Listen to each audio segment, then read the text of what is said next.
Hello all, Shadwell here, ready to talk about the next film in my collection, Toe Tags from 2003. It's the 21st film in the Decrepit Crypt of Nightmares collection. It's directed by Darla Enlow and stars Darla Enlow and Mark Page. I'm not 100% on this, but I think that this is the first movie from the Decrepit Crypt of Nightmares collection to be directed solely by a woman, as a woman did direct one of the shorts in the anthology film Before I Die, and even then she co-directed.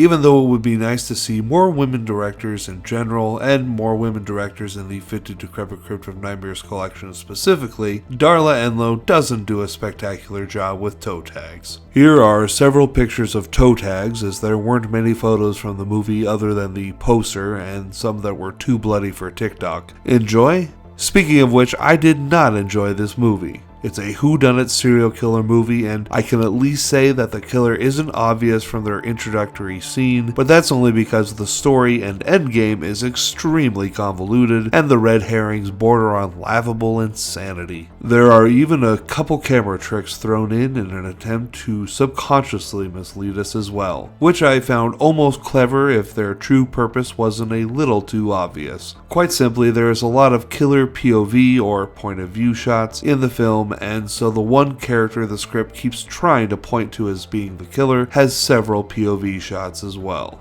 There's also something weird with the locations. Besides the should be obvious to the detectives red flag that everyone in the substantial body count lives in the same apartment complex, the detective's number one suspect, the manager of the apartment complex, apparently lives in the somewhat stately hunting lodge attached to the apartment complex. It's a very confusing disparity between locations that should be the same if not similar, but again, fuck me, what do I know, right? This is another one of those Decrepit Crypt of Nightmares films where the bare breast count is the same, if not larger, than the body count, so there's that if that's important to you. Oh, and before the end credits, there are a bunch of outtakes, which is nice, but I have a feeling they're there to pad the 66-minute runtime to just over an hour. Overall, I'm gonna have to give this one an F+.